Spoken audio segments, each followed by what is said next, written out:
sinala liken kutala kutemi. Toki? sinala liken kutala kutemi. Oh, hang on. I can hear me. Toki? Whoa, I know what I have to do. Sinala liken kutala kutemi. Okay. My bad. There was a little bit of feedback because I was still in the activity. But y'all can hear me? Wonderful. Toki analeo. I'm Usawi. Earlier today no, I forgot to leave the watch together activity. So some of you may have seen earlier today for Toki Pona, I did a all in Toki Pona lesson on Laban movement analysis, which is a method, a set of terminology for talking about and understanding and doing movement in all kinds of fields. It's something that I'm very, very passionate about. It's become a special interest of mine fairly recently. And as is what to happen with me too. The feedback is still happening. Oh no.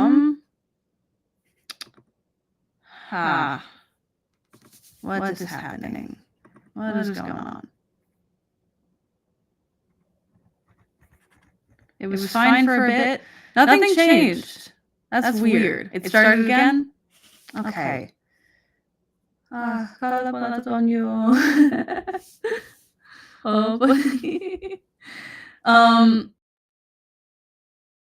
The super channel, see if that helps.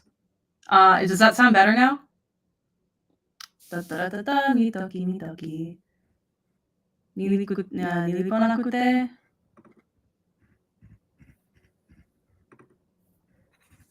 Sounds more robotic. Alaliante. The feedback is varying in delay. No echo. It's better. That is strange. Would there be another way to share this? Like to share the audio? Because what I can do is I can just send the link to the Google Doc. It's listenable. All right. I'm going to keep going and hopefully things don't get worse. No, it's just my mic is on in Video Ninja. That's weird because I'm not changing things. Yeah, I have my mic on in Video Ninja, and that should be it. Reverby more than anything. Nasa mutea. Hang on.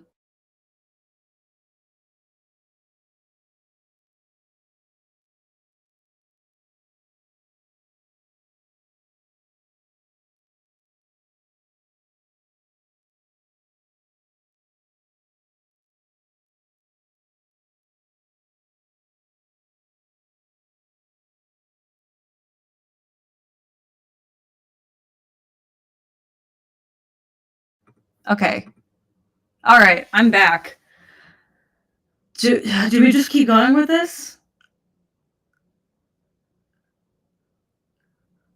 Kalaliweka. Onali kamasin? Okay, onali kamasin. Keep going. All right, we're just going to keep rolling with it. So, I'm very much into Laban movement analysis, and I'm very much into Toki Pona, cool effect. All right. So,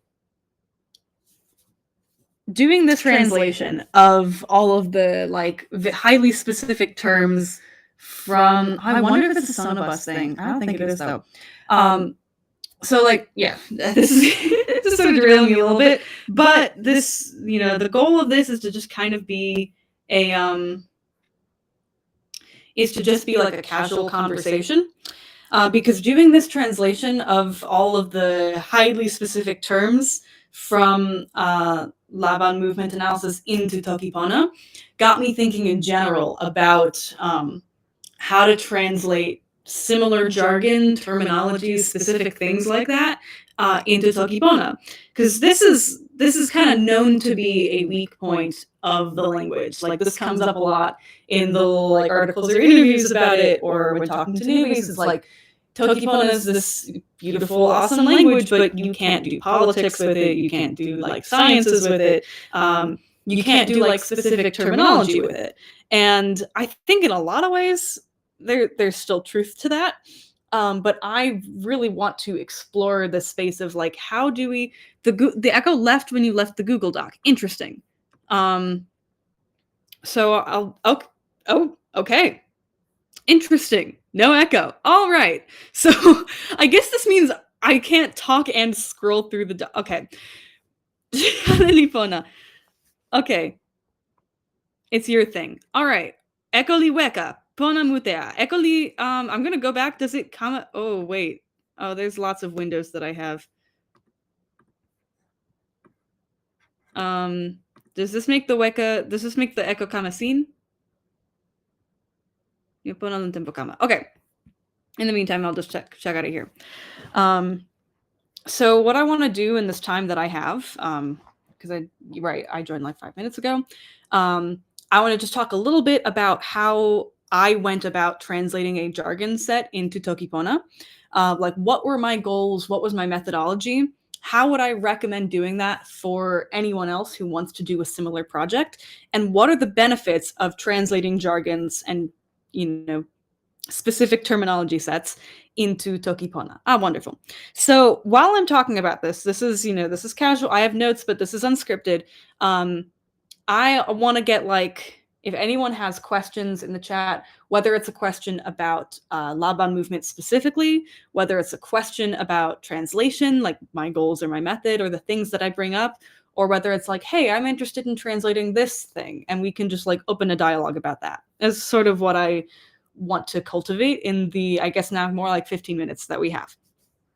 So when I gave my lecture, when I gave my lesson on Laban movement analysis, I really tried to focus in on the basic, the core ideas.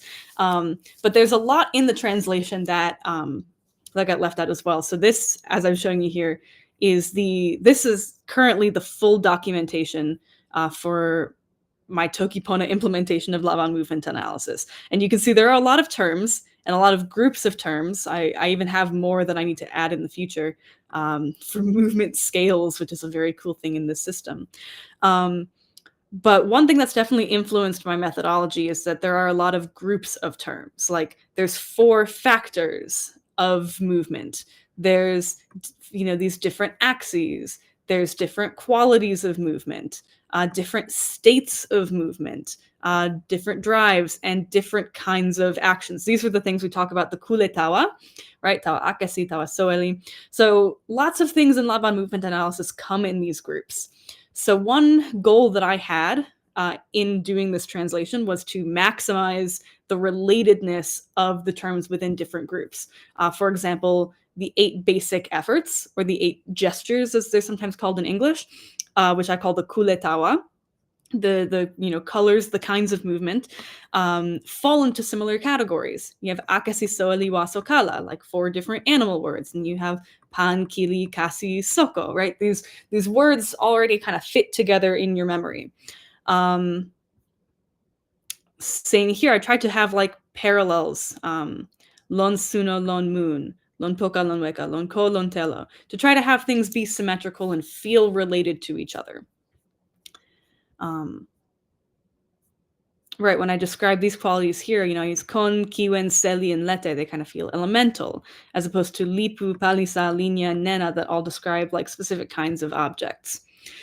Other goals of mine were to avoid nimisin whenever possible for ease of learning. In the full implementation of Nasin Lapan, there's 4 nimisin that you use.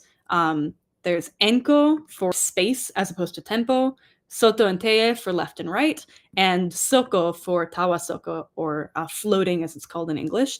But as I was prepping my lesson, I realized you really only needed soko. So I tried at every point to minimize the number of extra words that I needed to teach. To prioritize conveyance of the meanings of terms. I know! Usawi not using nimisin, impossible. It's such an opposite goal. Well, this gets into, and I'll talk a little bit soon about my overarching goal, the reason I didn't want to use nimisin in this nasin. I'll get to why that is, and that's different from why I use lots of nimisin when I write music. Do I plan on doing additional lessons in the future if there are new terms to be added to this? I think that would be really cool. I'd love to do like a YouTube series on this, releasing the documentation. I'll tell you at the end of this, I'll put the link to the Google Doc. It's like a freely shareable link, so that you guys can all look at it. But absolutely, for sure. So, third goal, to prioritize conveying the meanings of terms rather than their English words where relevant.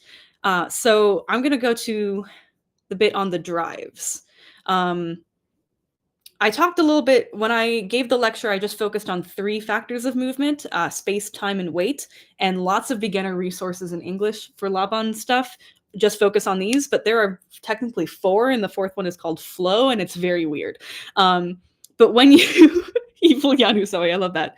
Right, but when you put these different factors together and you emphasize certain ones over others, you get what Laban called drives. So we focused on the action drive, which is when you just have space, weight, and time. And I call that the wile pali, right? The action drive. You have wile pilin for the passion drive, right? Pilin and passion. Wile sona, vision. It's a little bit different, but again, vision is all about like conceptual and imagining things. So it feels more like sona than looking outwards, right? Vision drive doesn't include weight, so it's very not physical. So I went for a less physical word. And then the spell drive is an interesting one. The spell drive is like actions that don't involve an obvious sense of time, right? They're not obviously quick or slow and drawn out. And Laban described this as like a kind of movement that creates this, transfixed, spellbound, timeless quality to it. So I could have said something like wile Usawi or wile nasa, but that doesn't fit as much with the other words we have here, like pali, pilin, sona. These kind of feel like, think and feel and do. Like this is kind of a natural grouping of terms. And it doesn't really convey like the meaning, the qualities of the spell drive in the way that it's actually meant. So wile kute is not just more symmetrical. You get this kind of like knowing, feeling, sensing, and doing, right? Those sort of human qualities all fit together nicely. But it tells you something about what the spell drive means, right? The spell drive means being, like focusing in on something, being transfixed by something. I have the description down here. Right, kute emphasizing sensory input and implying the meaning to follow or obey. So it has that feeling. And looking can mean the same thing, but vision, looking, it would cause confusion there. Similarly to mirror Toki Pona conventions over English conventions. So as I expand this, when I get to these things called movement scales, there's a thing in the system called the A scale and the B scale. Mia Usawi pali sama lon nasin. Taso lili esona sama Toki Pona. Hang on, I'm trying to both juggle what I'm talking about and parse the Toki Pona. If you could say lon Toki Inli, that would be good. But no worries if not. So there's a thing called the A scale and the B scale. So you could say like a and pa for like A and B, but that's not the order of the alphabet in Toki Pona. It'd be more like a, e, I. And when I was originally practicing my lecture, I would say things like, tawa, tan io a, tawa io e, as a way of saying from point A to point B. And it was actually, I think, just like the day before that I realized it's much more natural in Toki Pona to say tan io one, tawa io two. Like, we don't really use alphabetical order a lot in Toki Pona to begin with, I guess, except for ordering words. We don't use a lot in speech, to my observation. So using one to mute was much more natural than like trying to Toki Ponai's ABC. And then to reuse words for different meanings as little as possible, if at all. Like in these states of movement here, you have the mobile state. And obviously, like the most natural way to translate that, mobile, would be tawa. But tawa is already being used to describe all of these movements here. And it just creates for more confusion if I use the same word to mean 2 drastically different things. So lontelo felt like, oh, that's obviously like a very, it scans well as a prepositional phrase. You're in water, and it means you're more able to move than if you're in like lonko, if you're like in, quicksand or goo and you can't move very much. That's stable. So as I looked over all of these goals, I realized kind of the unifying idea was that in an ideal situation, So a Toki Pona speaker who only knows that these are terms being used in a specific way, like, oh, these are terms being used to talk about dance, or these are terms being used to talk about a scientific field or politics, or just knows that there's a specific context they belong to.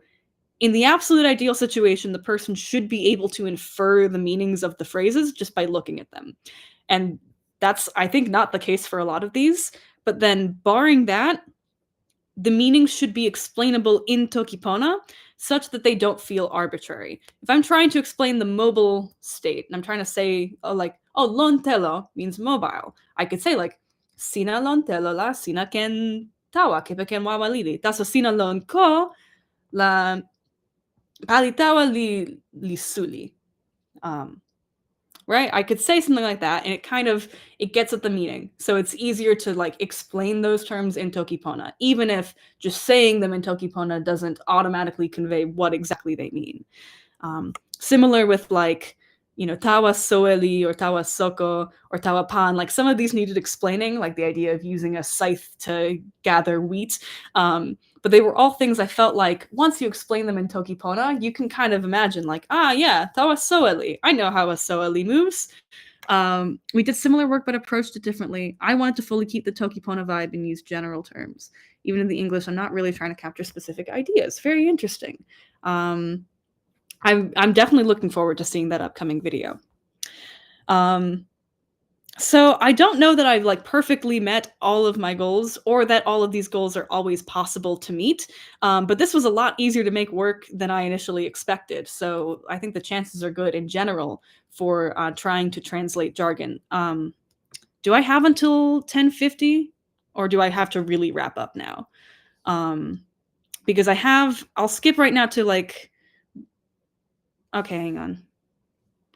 I'll start talking now. My final little section. Okay, it's okay to go on more. Okay. So I'll copy it from my notes so that I can have them up on the screen as well. But I made notes about how to my thoughts on how to translate jargon into Toki Pona. Kepeke nasin mi.